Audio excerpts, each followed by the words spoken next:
Welcome to the Big World Made Small podcast for the adventure traveler. I'm thrilled you're here. My name is Jason Elkins, and in addition to being your host, I'm also a former U.S. Army paratrooper, third-generation commercial hot air balloon pilot, paramotor pilot, ex-Montana fly fishing guide, advanced open water scuba diver, and a full-time nomad that's visited more than 30 countries on 6 continents. As a seasoned adventure travel expert with a passion for creating and sharing meaningful experiences, I'm on a quest to impact the lives of adventure travelers, the tour operators they rely on, and the communities that host them. Every week, I bring you exclusive interviews with fascinating adventure tourism experts who have agreed to share their personal stories, favorite destinations, and some invaluable travel insights they've picked up along the way. We'll enjoy a casual conversation, create some connections, and likely share some laughs. It's my hope that by the end of each episode, this big world will feel just a bit smaller. Let's get started, shall we?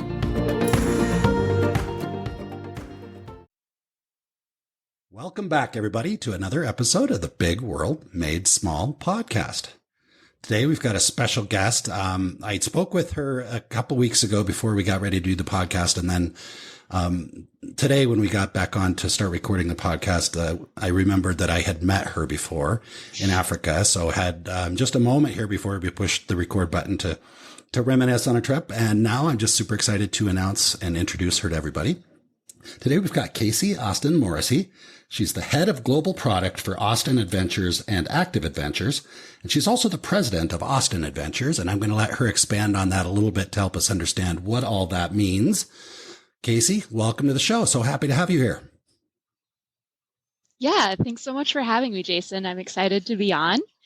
And just to clarify what I represent here.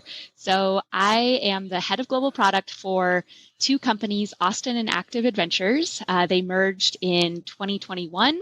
Active Adventures acquired Austin Adventures, and I go way back with the Austin Adventures brand, and I'm the president of that brand still. So that's kind of the confusion of my title here.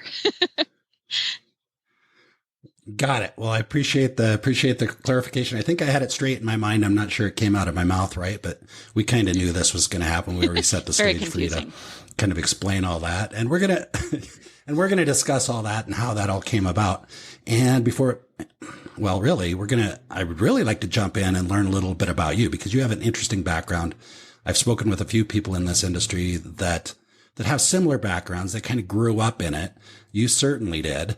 And I just want to dig into that. So I typically would go back as far as we need to go back for you. That's probably all the way to the beginning. Maybe it's even before you arrived here. So tell us, how did you get from how did this all come about for you?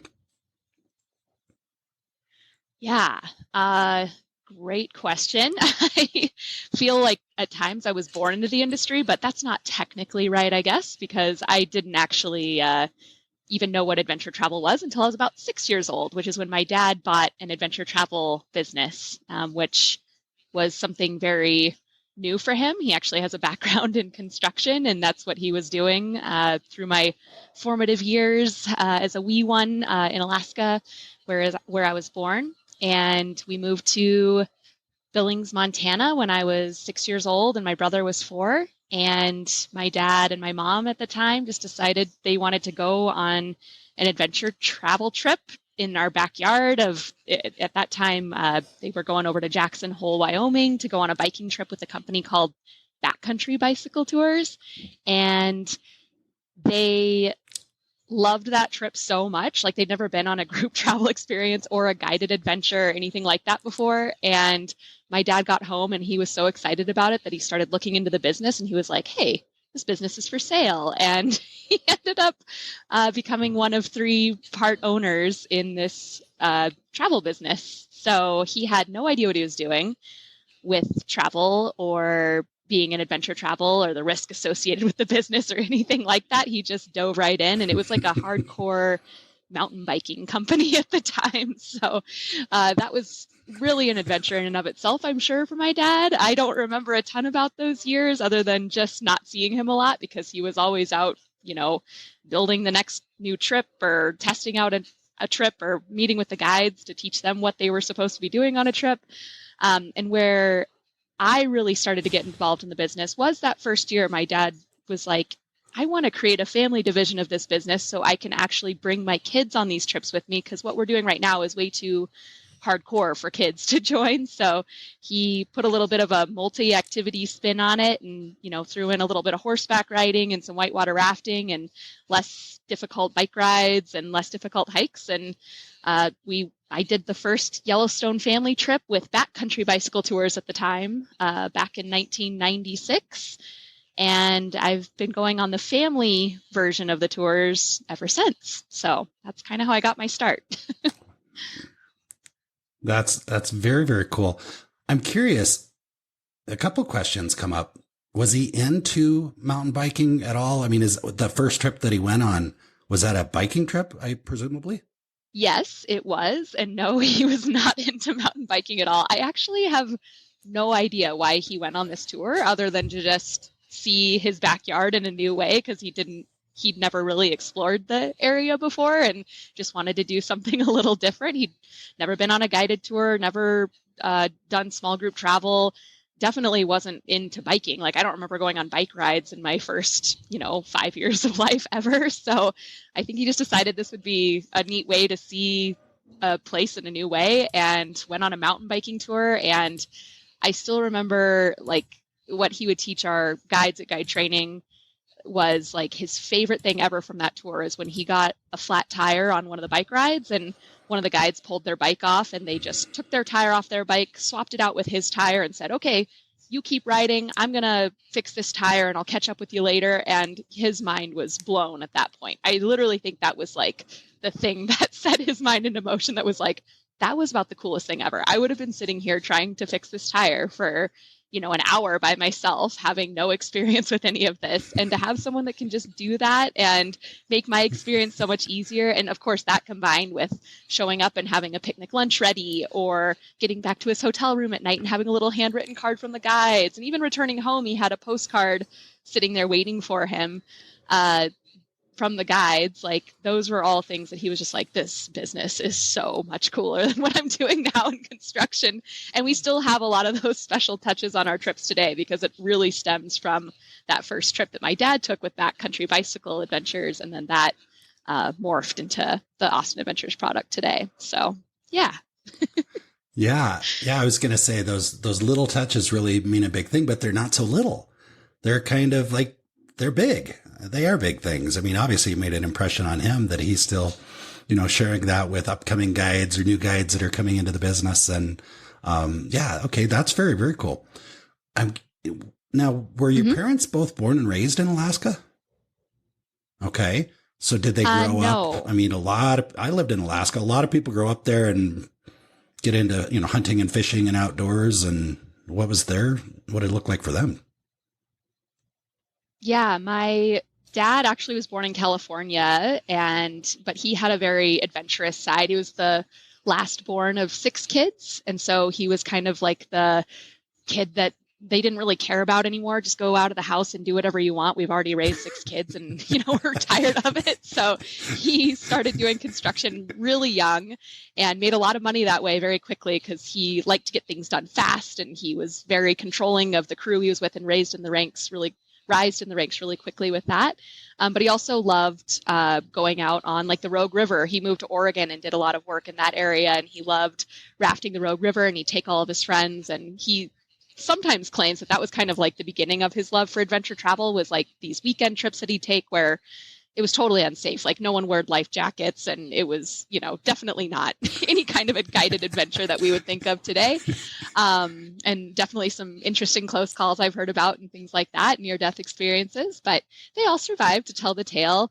And then, decided he wanted to move up to Alaska just to get kind of a different start in things, and really got into the construction side of things up there for building schools and like the remote Inuit villages and things like that. And my mom, she's from Kansas, and she had a very kind of straightforward upbringing, but she had a very adventurous, like, wild side, and she wanted to go do something very different than what she was doing in Kansas growing up. So she and my dad met, and they moved up to Alaska together, and my mom was the cook on in these villages, and she would feed all of the construction crew and make sure they came back and had full bellies before they went to bed. And that was kind of their, relationship, I guess, in the Alaska years. And then I was born in 1989, my brother in 1991, and we lived our first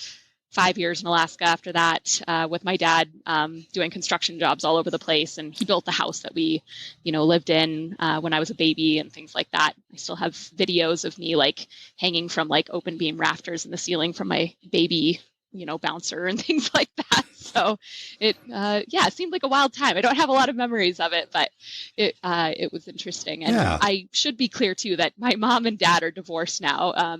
My stepmom is the one that really helped formulate the business.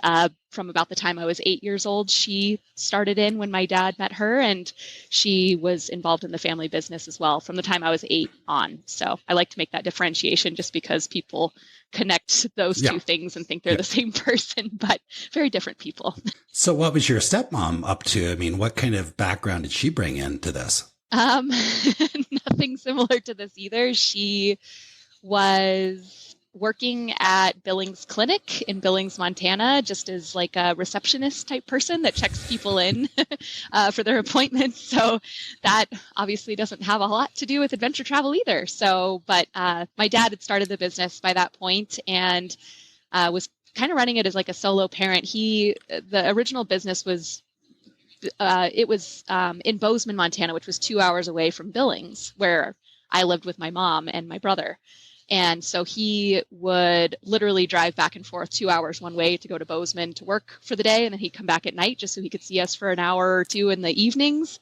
And then if he stayed a few days in Bozeman, he had a condo there, we would go and visit him on the weekends. But that arrangement only lasted, I think, 1 or 2 years. And he just got really sick of it. And then he moved the base to Billings once he bought the business in full and decided to start basically his own adventure travel business that was not backcountry bicycle tours. So, but when he met my stepmom, going back to that, he roped her into the business and was like, I could use, a good salesperson. And she's always been amazing at remembering people's names and their stories. And she really was our top salesperson for many, many years, because every time a guest would call up, she could remember, the names of their kids and their grandkids and their favorite dog and the vacation they went on the last time they went with Austin Adventures. Like, she's just got a memory like a steel trap. So that was actually like perfect for being in this business. She's definitely a people person. So pretty awesome. It's a very cool story. And as I listen to it, it's interesting to me because as you and I have discussed, I lived in Montana. I'm from Wyoming, lived in Montana, and actually when I met my ex-wife was working at the Billings Clinic. They probably know each other from way back. To Bozeman. So crazy. Small world. I'm sure our paths were like, our family's paths were crossing all over the place. Yeah. I'm a little older than you, so it might actually work out. And then when we lived in Bozeman, me or her would drive back and forth to Billings often because her son was still in Billings. So I'm familiar with that route, and I can understand why he maybe got tired of making it. What's up. I've done that drive many, many times. So wow. Yeah, absolutely. Yeah. So, all right. Well, that's a beautiful drive. So this all makes sense now as you describe kind of. So this all makes a lot of sense as you kind of describe, the dynamics of what was going on. So they started the business. Your dad's, got the business going. Your stepmom's like the top salesperson. You're growing up around this. So what was that like for you? What were your summer vacations like compared to everybody else? And what was it like when you went back to school in August or September and the teacher said, "Oh, what did everybody do for your summer vacation?" Those are the stories I want to hear. What was that like? Yeah, it was so funny because when you're a kid and you're living a life in the adventure travel industry, like, you just don't know that there's a different kind of life out there. Like, I just was used to going on trips and, basically doing quality control. I remember going on the trips and getting back, and my dad would say, "Okay, what did you like about that trip? Or what did you not like about that trip?" from the kid's perspective. And I'd be giving him my feedback of like, "Oh, I didn't really like that hotel. It didn't have anything fun to do. There was no pool, and that meal we had on day 4, like the Thai food, like, ugh, what kid likes Thai food? Like coming up with all of the goods and the bads and the uglies of living in adventure travel, and also going on the trips. And I don't have it here at my house, but at our office, I have this trophy that I got when I was probably 6 or 7 years old, and it says Rookie of the Year, Rookie Guide of the Year, or something like that, because I was always going on the trips, and I thought I was the biggest helper to the guides, and I'm sure I was not. I'm sure I was underfoot and in their way all the time, but I always wanted to help cut up vegetables or go fill up guest water bottles or get the chairs out of the trailer to go set them up for lunch or take the luggage to the rooms. Like, those tasks to me were just so exciting, and I felt like I was just part of something that, bigger than me, that I was like, oh God, this is so fun. And the guides were my role models growing up, which, knowing guides now, I'm like, whoa, those are some interesting people to have as role models, but they are amazing people. They're so passionate about life, and they live big, they live wild, they also have some crazy sides to them as well sometimes, especially as I got to get a little bit older. I found that side as well, but those were the people I grew up around. They literally would stay the night at our house all the time, or we would have guide trainings in our backyard, and people would be sleeping in sleeping bags, and the sprinklers would come on in the morning and wake everyone up in the backyard and things like that. So when I would go back to school in August after going on trips all summer and being around these guides and everything, we just had this joke in our family that we would go back to school and the teacher would say, okay, what did everyone do all summer? And my dad was like, just tell them nothing. I don't know how you can summarize everything that we fit into a summer. Yeah, exactly. It's just easier. We were so spoiled, though. Looking back at it now, I'm like, man. They didn't want you to be that ostracized kid that all the other kids thought was weird. We went to school with, ranchers' kids and farmers' kids and, people with a very small income that can't afford to travel, and so we were just so fortunate. Oh, absolutely. I remember growing up, it was a similar thing. My dad was into hot air ballooning, and we would spend our summers traveling around the country, in the front seat of a pickup truck and from town to town. And every town that we'd go to would have a hot air balloon festival. And I was out on the balloon, on the launch site, when I was 12, trying to sell balloon rides to people. And it was, we come back at the end of the summer and go back to school. And I remember one of my school teachers actually called my mom and said, look, we need to have a conversation because your son is telling all these lies and he's got this amazing imagination, but he's clearly, we need to get in front of this.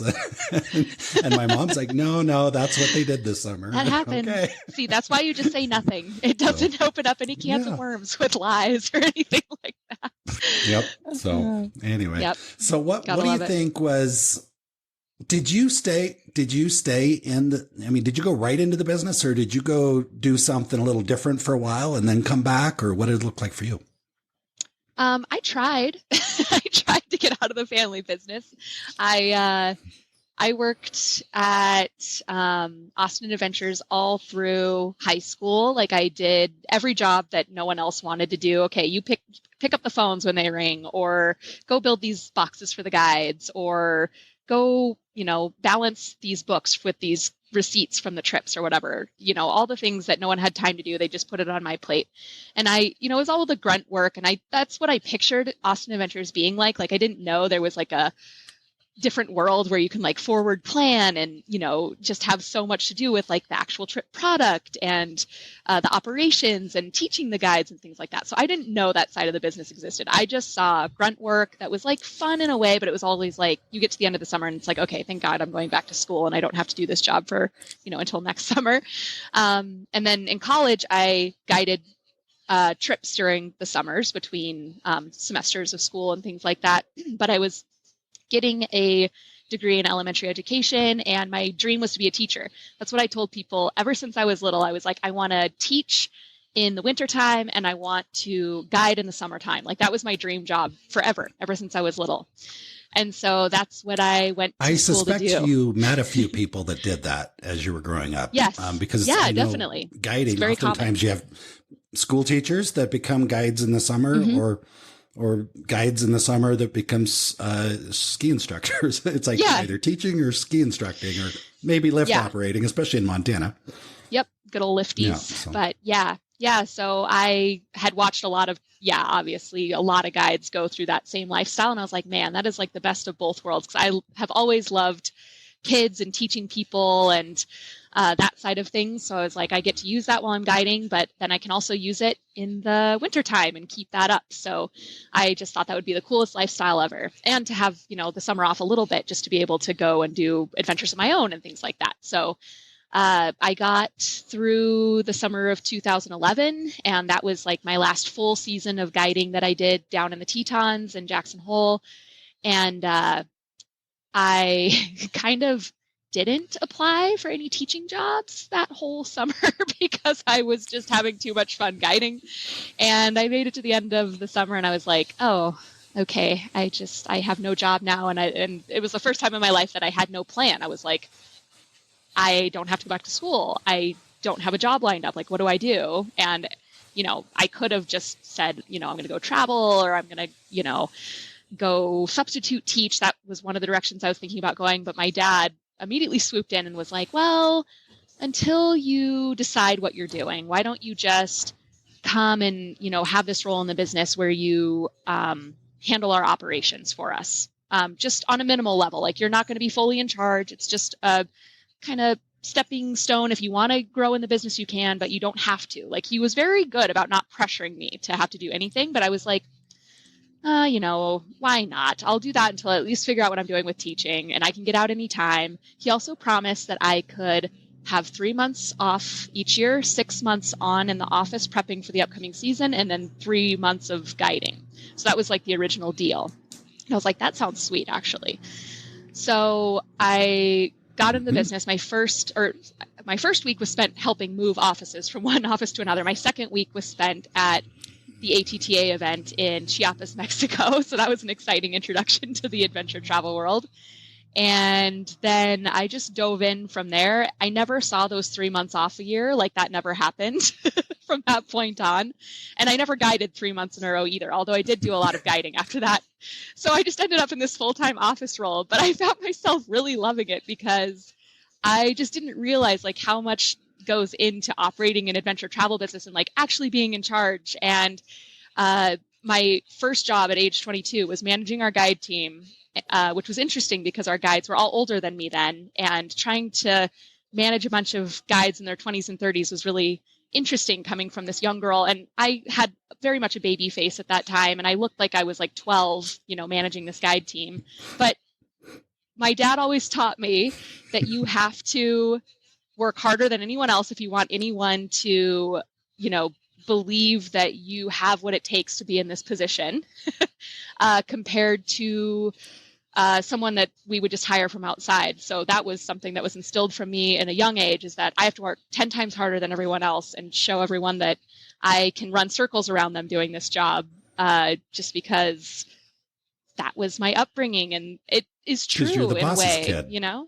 Yeah, exactly. Everyone just assumes, oh, you got in this position because you're the boss's kid. And I never wanted people to think that about me. And I always felt like I had to be proving myself in some way, right? So, but yeah, that was how I ended up in the adventure travel business. And I haven't looked back. I love it still and think I totally made the right choice, even though it didn't feel like a choice at the time. It just felt like okay, I guess I'll join the family business. But it was definitely the right choice. It's opened up so many doors and so many opportunities that I probably wouldn't have gotten otherwise. So it's been pretty awesome. Right. Well, I always like to also ask a little bit about kind of, family impact. I don't know, I haven't even had a conversation with you really about your family other than, maybe a little bit about your dad and your stepmom. Do you have other family involved at this point in your life? I mean, how does working in this industry impact families, either your own personal experience or other people that you've seen? Yeah. So I worked with my dad and my stepmom from 2011 until they retired last year in July. So it's been pretty recent that they've been officially out of the business. And my husband still works with me to this day. So he just works part time, but he is very much involved in our operations for North America trips. So he's the one helping get the vans and trailers serviced and out on the road. And he helps build the boxes for the trips and things like that. So, but he's also very much full-time parent to our daughter, Lily, who is 15 months old now, at the time of recording, at least. And so, yeah, just trying to balance that. But it's been an interesting, Ryan, my husband, started with me just back in 2021. So he just celebrated, I think, his 3-year anniversary pretty recently. But even before that, we joke that like he just wasn't getting paid for his job because he was always getting sucked into helping with running vans and trailers around town to get serviced or building boxes or whatever. So now he gets paid for all the stuff that we still need help with. But yeah, it was just really I'm sure he appreciates that. Yes. Yeah. No, he likes it. And it's been fun having a job together. Because before that he was working all sorts of odd jobs, and he has loved everything he's done, everything from pouring concrete to, sewing bags to teaching. Like he's done a little bit of that as well. So, but he eventually ended up back up in the family business. And I think it's amazing that he's ended up here. I've been hoping for this all along, but it took him kind of going out and doing some other things and then coming back. So, yeah, I really like it. So, and not everyone will, right? Some people need that separation, but it's funny. I'll work with him all day long and we won't even see each other. Like we might go on a dog walk together during the day, but other than that, it's like we're just so busy in our own individual universes trying to get our own things done that it just stays busy. So I'm curious, like what, and I guess he's not here to answer the question, but what do you think he was thinking when he met you and you told him kind of what you were doing? Like, did he think that was cool? Did he embrace that right away? Did it take a while? Because sometimes in the travel business, we travel. Sometimes we've got to go we get to go places, not got to go. We get to go places, do these cool things. And I can see where some people would think, oh my God, that's amazing. I want to it'd be great to have a partner that has all these fringe benefits of travel and this and that. And other people are just like, you know what? That's not for me. So what do you think his initial impression was? Yeah. I think that he didn't know what he was getting himself into, first of all. But he was working on a degree. I met him when he was still in college. He was working on a degree for outdoor adventure leadership. So I think he thought what I did was like exactly the kind of business that he wanted to get into, not necessarily in my family business. Like he wanted to make his first job was like going off, and I was home and he was working in Gardner, Montana at the north entrance of Yellowstone operating zipline tours for a company there for 3 summers in a row. So I don't know, it was like a fun kind of courtship over those years just because he was gone a lot. I was busy traveling a lot or working long hours just with family business. You just work all day long every day trying to make things work. Especially during the summer busy operation season when our primary product is North America. You got to, make hay when the sun shines. So it was always really busy in the summertime. But I would strategically plan like going and guiding a Yellowstone trip. And then it would end on a Friday and in Bozeman, Montana. And I could zoom over to Gardner, Montana and spend the weekend there, maybe make it a long weekend through Monday, hang out with Ryan on the weekend, and then come back and come back to Billings and start work again on Monday or Tuesday and catch up on everything I'd missed for the last week, having been out in the field guiding. So it was definitely a fun couple of years. And honestly, it just flew by. Like we both really enjoyed it. And they always say absence makes the heart grow fonder. So we made it work. That's a very, very cool story. And for anybody, most people are just listening to this because it's a podcast. They don't have the advantage of seeing your face as you're sharing these stories, and you're just grinning ear to ear. So it's like, it's fun to see that you have such fond memories and so much energy and excitement about what you're doing. And maybe we've touched on it a couple of times, and what's the part that people that think, oh, I'd love to, you know, have Kasey's job. I'd love to be able to work in this industry and adventure travel. What's the stuff they don't know? Tell us a few things that they don't know other than it can be long hours. We make hay when the sun is shining or whatever. But share with us a few things that maybe people don't think of.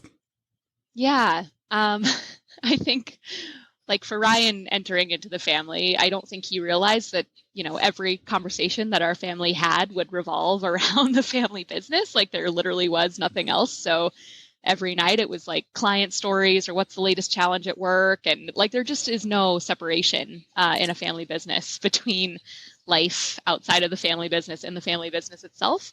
So I think that was probably, you know, that's one big thing, is if you want any kind of, you know, separation of life outside of what you do, you know, jumping in and opening a family travel business in adventure travel is not for you. I mean, you're answering phone calls at midnight from people who are stranded in Peru at the airport and can't find their guide or whatever, you know, like that is just part of what comes with the job. So you literally live it 24/7.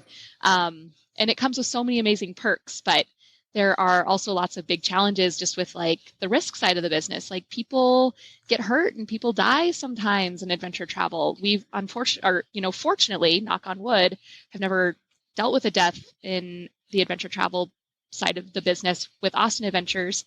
But, you know, it's always something that is on your mind, the risk side of the business, and that when your whole family's money and livelihood is in this one business, that there is so much risk also involved with that. And that keeps you up at night sometimes, you know? I don't think I can just continue on without having a conversation about, when you say risk, like that impacts all of us, was COVID, right? When you and your whole family is in the adventure travel business, and then COVID comes along, it's kind of like maybe if your whole family is in a restaurant, you know, you own a restaurant or something like that. It's hard to kind of spread things out and diversify. So tell us, I'm just curious, what was COVID like for you? And then that ended up, it sounds like kind of transitioned into a purchase of the company as well. So I'm curious.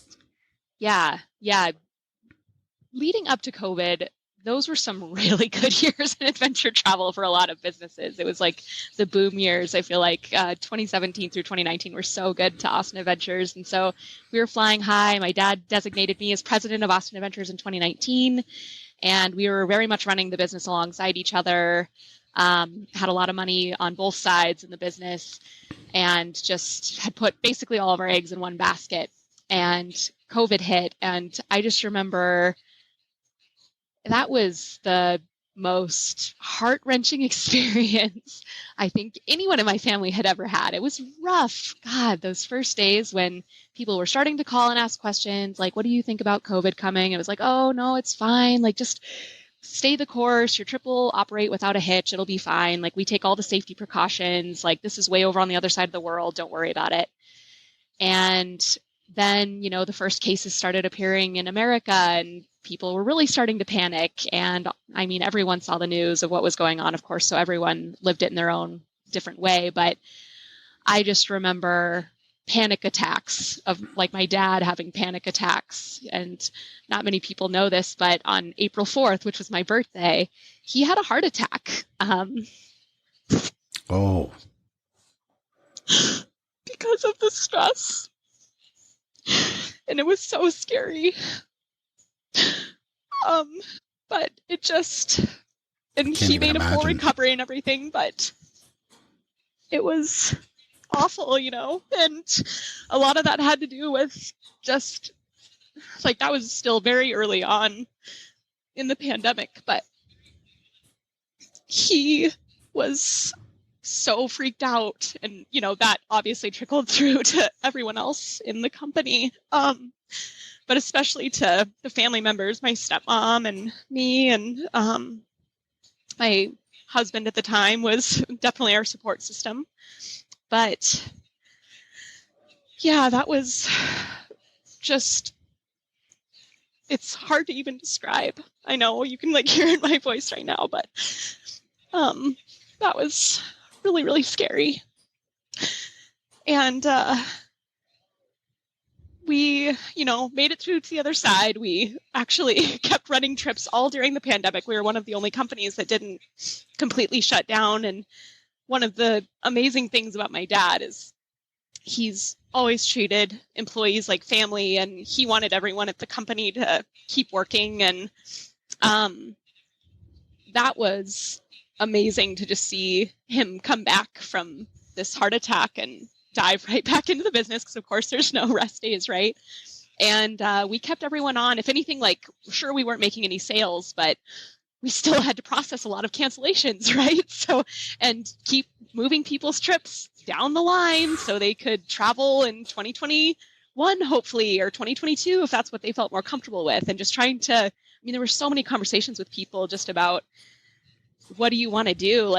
Do you want to cancel your trip? And we launched a webinar series for kids, a virtual Adventures for Kids series during that time. That was really fun and kept me really upbeat and going, because we had hundreds of kids registering for these webinars because they weren't in school anymore and they needed something to do. And so we took them to Yellowstone one week and Alaska the next, so we were really creative and trying to keep things going. And it was definitely a crazy time. I remember going to the store and you could only buy one thing of Clorox wipes if it was on the shelves. And since we were running our own trips, I would literally send our whole staff, there were 10 of us, out to the stores to go. Each one of us would buy Clorox wipes so we could have Clorox wipes, hand sanitizer on our trips, and make sure that we were operating the cleanest, safest trips possible.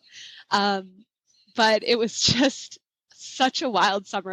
It passed by in the blink of an eye. I remember getting through to the other side. We had no COVID cases known on our trips, at least, which was amazing. That can't be said about trips that ran in 2021 or beyond. But 2020 was this magical summer of very small groups, the ones that were hardy and really wanted to still get out there and travel.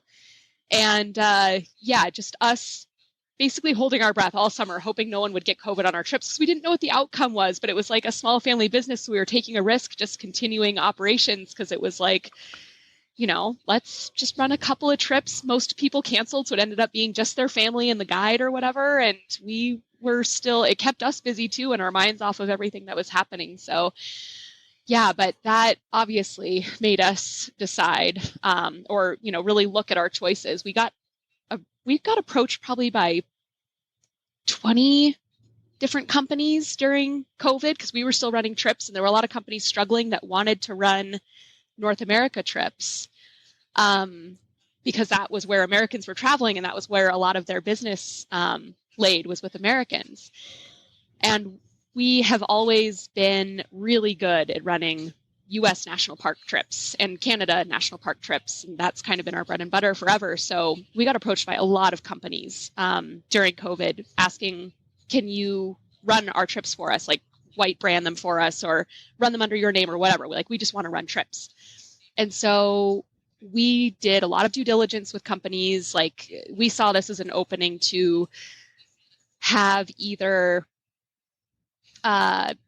more business coming in the door, just with people, more customers, because, our customer base was very slow with what was going on. So we're okay, if there's other companies, we can kind of band together and get things going.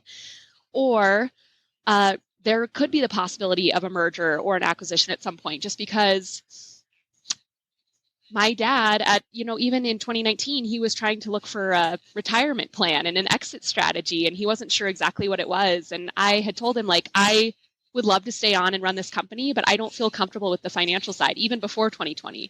After 2020 hit, I was I do not want anything to do with the financial risk of this business. It's way too volatile with all of the ups and downs of this industry. I've seen a lot of the downs over the years. Even as a kid, you pick up on that kind of stuff when things are slow.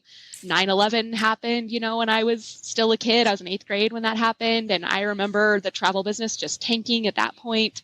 When the stock market crashes or whatever, there's been so many things I've seen over the years.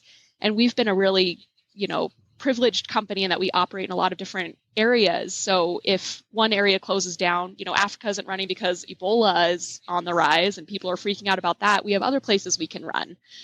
But yeah, COVID just stopped all of that in its tracks, and it made us just stop and analyze what we wanted to do next as a family. And we decided we can't do this anymore. Like, we've got to figure this out. So that's when Active Adventures approached us.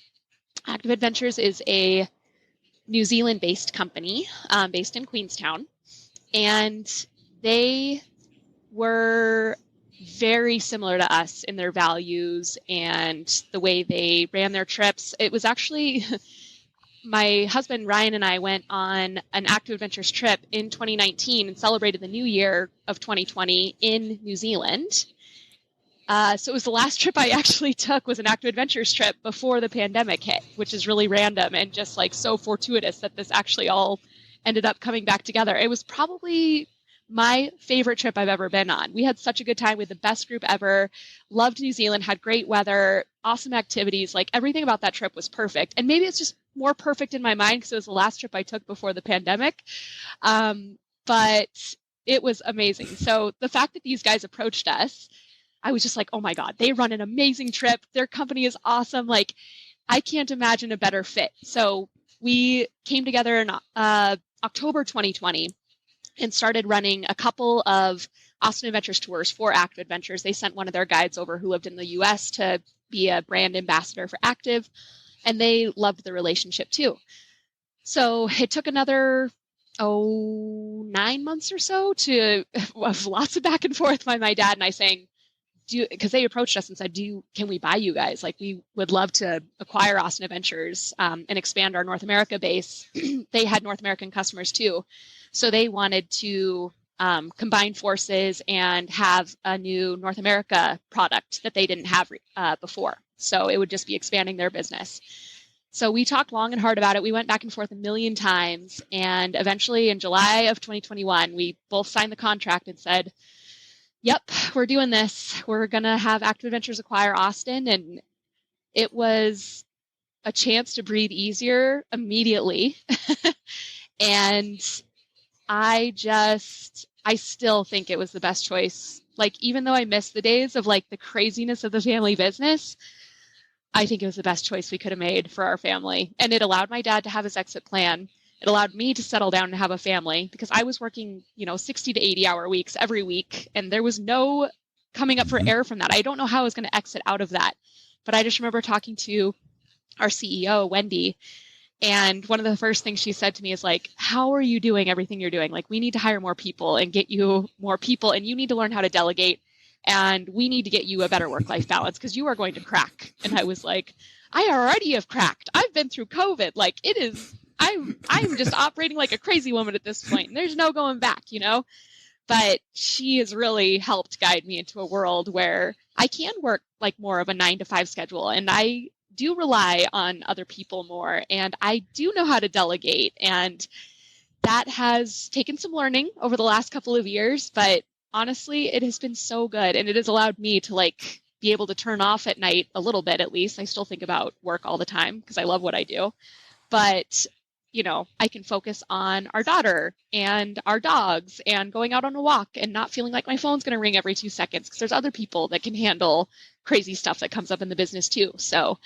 I personally think it's probably, I always think like, what direction would it have gone if the pandemic never hit? Would we still own the family business today? Would we have ever done this? Like, what direction would we have gone? I have no idea, but not knowing what that other option could have been, like, I really do love where we stand today as these two companies working alongside each other and, not being the one fully in charge, especially of the risk and the money side of things. So that's my long story for you. It was an emotional ride, I'm sure, but that's where we got to today with Active in Austin. So, yeah. Kasey, thank you so much. What a beautiful story. You were with a role sharing so much great stuff. I haven't spoken in a while, and thank you for being so real and being honest. This is what people need to hear and connect with, I think, is understanding that the people that work in this business are people, and we've got all the same fears and issues and concerns, and those are the people I want to travel with. If I want to take an adventure trip somewhere, I want to go with people that are people. So I love that you were able to share that with us. And lot of questions, but one that jumps to mind right away that has to do with kind of the transition from going from family business to kind of a leader of a business that's not a family business. You know, when you kind of joined the Active Adventures team. Yeah. One of the things you mentioned was that it was, you know, you kind of learned how to delegate a little bit more and kind of have a life. Do you think it's easier to delegate when you're working, I'm going to say, in someone else's business as opposed to working in your own business? Whoa. I don't know. I think so. But I wonder if like I would have been able to do it. It's hard because when you're a family business, you just kind of feel like you have to do everything yourself. And you like, remember that lesson I was telling you I learned earlier about like having to do everything to like prove yourself? I think that was, you know, something that I took on from my dad and like took on board with like really feeling like I had to do it all and I had to do it perfectly. And I had to, you know, really just come to the table with, you know, not a lot extra to give. Like I was giving it all my all. So yeah, maybe that is what it took, is getting into a different business and, or not different business, but different leadership and having someone. This is one of those shows where sometimes we have technical issues happen and it's a free flowing conversation. So we don't do a whole lot of editing. But as the listeners will notice, Kasey's voice is going to sound a little bit different because we lost her headset.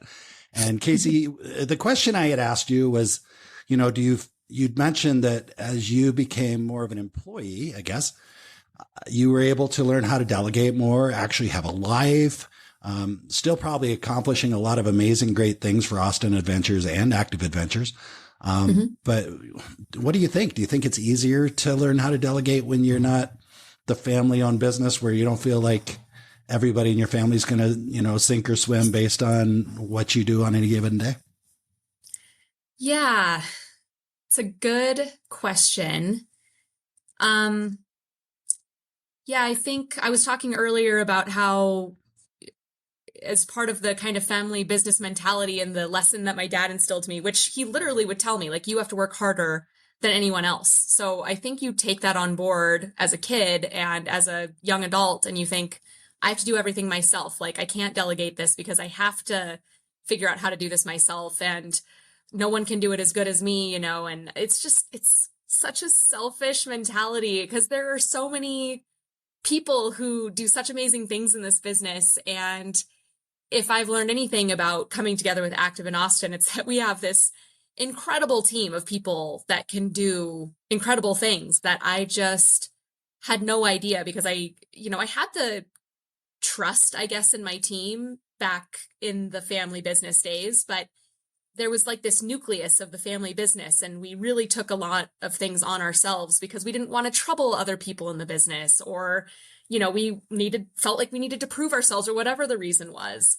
But today I definitely have an easier time. Our CEO has worked with me a lot on this, you know, letting others help and stepping in and, you know, not being someone who feels like they have to take on the full workload. And it's honestly been the best thing, like, even for my own mental health, like being able to separate and actually not, you know, be focused on the business 24/7, and being able to have a life with my friends again. And most importantly, like, our daughter was born in November of 2022, and feeling like I'm there for her and not constantly married to the business, you know, and not having the family time. I constantly was telling Ryan, like, the, you know, 11, 12 years we've been together now, like, it's not time to have a family yet. I'm too busy at work. Like, that was constantly the, you know, thing we would talk about, and trying to decide, like, when is the time to have a kid?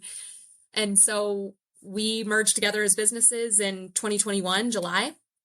And yeah, November 2022 is when Lily came along. And that was honestly like when I was really starting to feel like I had that balance in my life where I could have a kid and actually be able to focus on her and not be 100% wrapped up in the business every day, you know, of my life. So it's been the best thing for the trajectory of my life, at least. So that is so cool. And I think that, so when you've got a team of great people, around you and you're the one that's doing all the work, that team of great people can get pretty frustrated because they want to work, right? And I think sometimes they'll just either sit back and let the business owner do it, or they'll just get frustrated because it's like, look, you hired me, and it can be frustrating when you hire someone for a job and then they're looking at you like, well, okay, you hired me for this job, but you keep doing the work. And so it's good for everybody, right? When you can learn how to not delegate sounds like a negative word almost. Something about that word sounds negative. Yeah. But maybe the better word is empower. Yeah. Instead of delegating, I'm empowering my team to contribute, So you and I can go on a mission to just shift that word. Delegate to empower. Yeah. And there's just something about having like that team mentality. And we have this in a way, like it just is a different feel these days. I have a lot of people that I work with projects on, but I say, okay, I need you to do this, this, this, and this, like in today's world. And they do such incredible work and I don't take credit for it. Like it just makes our team look good, like I would rather work in this new team environment today that we have going, that everyone just feels empowered, to use your word, to like feeling like they really make a difference in the business, than feeling like I have to take everything on my shoulders and, do it myself, because there was a lot of satisfaction that came out of that, but also a lot of stress. And it's more fun sharing it with other people too. Like I really enjoy that part, is seeing my team succeed and like see them overcome obstacles that we never thought we were going to get through and things like that. So I really like that side as well. You bring up a good point when you say, kind of give them the opportunity to feel like they're contributing, being part of it, part of the success, because I find that most people that work in adventure tourism do it because of generally not the financial reward. Hopefully there's some there, but it's generally the sense of satisfaction when you read the reviews. It's the sense of satisfaction when you give somebody a hug at the airport to say goodbye to them. It's that seeing their posts on social media about their trip with you. That's where we get all this reward. So if every member of your team doesn't feel like they're contributing equally to that, they don't get the reward, right? So they need to almost contribute to that on a high level in order to really embrace that reward. Otherwise, if they don't feel like they're contributing on a high level, then it shifts over to, well, okay, what am I getting out of this? And then they tend to look more at the money or the other, financial things. It's just my brainstorming out loud. I don't know. What do you think? Yeah, no, I don't know. It's so interesting because we live in such a different world, like post-COVID as well. Like pre-COVID, I worked in an office environment where everyone worked in the same office together, and we didn't really have remote employees at the time. And it was a different feel because you were all in the same place together. You had your social lunches and your after work barbecues and things like that. But in this new world, in this new team that I'm working in, like we have people located all over the United States. Half of my team is in New Zealand, on a different time zone. And I know that's how a lot of the adventure travel industry works, right? But it's just it's still so like just jaw-dropping to me that this is the world that we live in, that we can do this kind of work, like so disconnected from each other. But that being said, I do miss the days of, just being all in an office together too, because we're such social creatures, right? It's like pretty weird, like just sitting at a computer all day, like not having any interaction with anyone all day long. So, other than like video calls, I'm swamped with these days, but it's just different. It's so different having a video call with someone over talking in person. So.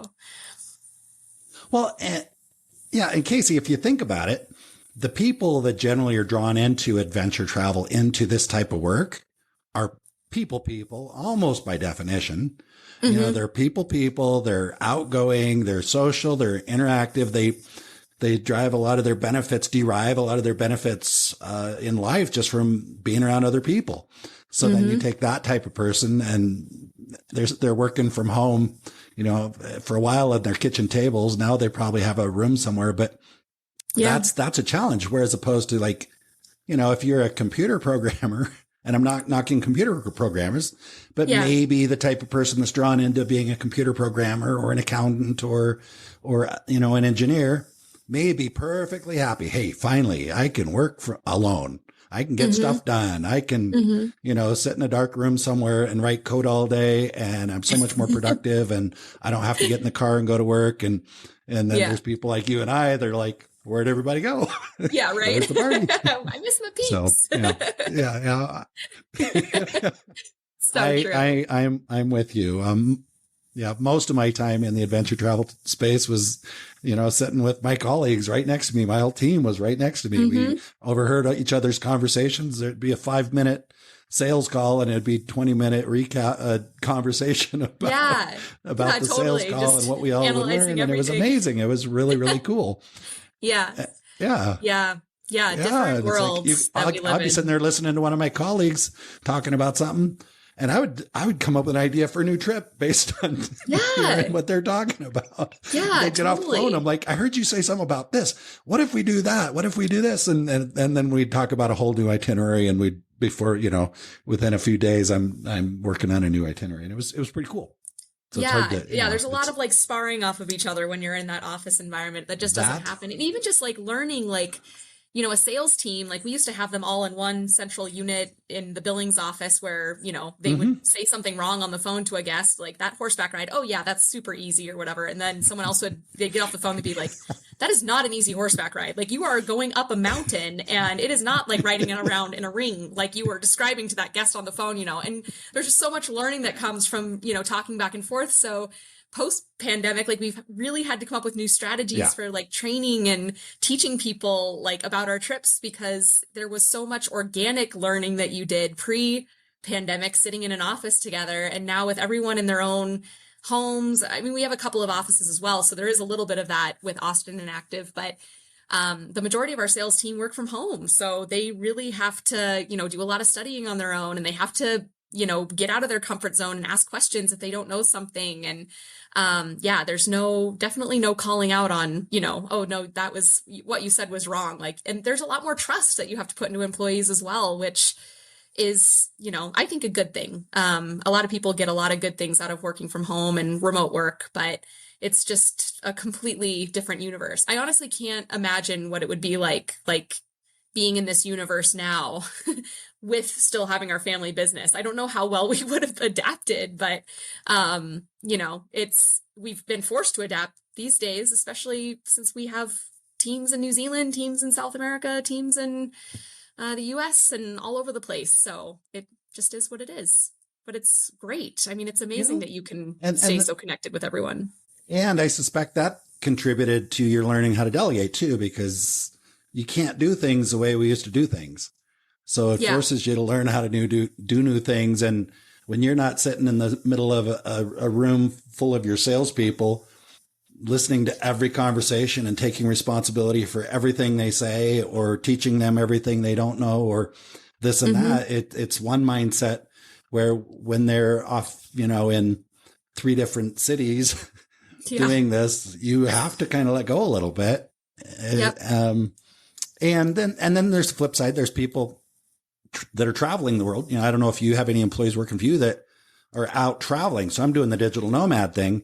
So it's kind of interesting because I can go, if I'm developing some trips in, Argentina or whatever, I can very easily just pick up, go over there, stay in an Airbnb for a while and be really close to it. So there's some advantages too that weren't so easy before. It's like, well, we want to do a trip in Argentina, but we're not going to have anybody down there for 3 months, and we need to go vet these places and check them out and meet with the destination management companies. So there's some advantages that, you can have somebody go be there and still get the job done. So it's definitely been interesting. Yeah, definitely. Kasey, we have shared so much, and I feel like we could do several more of these. And I'm curious, what did I forget to ask? What should I have asked? Or what do you, is there anything that you want to make sure our listeners get out of this before we wrap it up? Yeah, I mean, in my mind, it just seems like there is just kind of this ever increasing, I mean, we've just been talking about it, but like this isolation that just keeps coming with people in the world, and the ability to stay so connected online, but it's not in my mind, like real connection. So I just hope that it is in a way, right? But there's nothing better than just connecting with someone in a room, like face to face. And like, I wish that's what we were doing right now, right? Like this conversation would be so different just having it face to face rather than on a podcast format, right? But that's where I hope, the adventure travel companies of the world, the small mom and pops, the bigger companies, whoever you are, like I just love any business thriving in this way, especially because we have the best job in the world, like bringing people together in person, going on these adventure travel trips. Like, I just think it's the coolest industry ever because we are just in this world where there is so many scary things going on and it just keeps pushing people away from each other. But I think if people can keep traveling and keep seeing eye to eye and getting to hear other people's experiences in person and seeing the joy that comes out of discovering something new or seeing your kid see a bison for the first time or, getting to hold hands with your significant other while you're looking at a waterfall. Like there's just so many cool things that come from adventure travel, however you do it. And that's what gives me hope for the future really is this industry because I just think it's so cool seeing all the memories that get made day to day and love being a part of creating something like that for, different families and couples and even solo travelers too. So anyway, that's kind of my take on the industry is that it gives me a lot of hope because there are so many good things that we do. Absolutely. Beautifully said. Great way to wrap up this conversation and set the stage for the next one. I know we didn't spend a lot of time discussing products or trips or experiences or anything. We've sprinkled some stuff in there. And real quick, I just want to encourage our listeners I know that if they're still listening, they feel connected to you. And I'm going to make it easy for them to get more information with a link to Austin Adventure's website. Obviously, you've got social media stuff that they can connect with as well. But I would encourage anybody listening to this, go take a look at, all the great stuff that they're doing, both Austin Adventures and Active Adventures.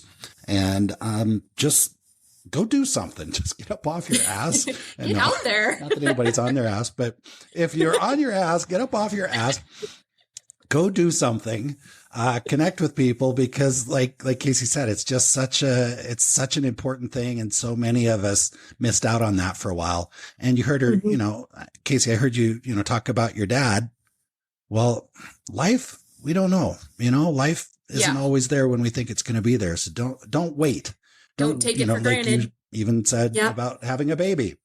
Don't take it for granted. If you want to do something, figure out a way to do it sooner rather than later. There were an awful lot of people that were waiting to go do something pretty amazing in the, 2020, 2021, had all these great plans, the big family trips that they were going to go on that they never got to go on. So go do it. Kasey, thank you so much. I appreciate you for sharing your heart and your story with us. Thank you. It was wonderful. Yeah. Thanks, Jason. It's been great. All right. We'll talk to you soon. Bye-bye. Yeah.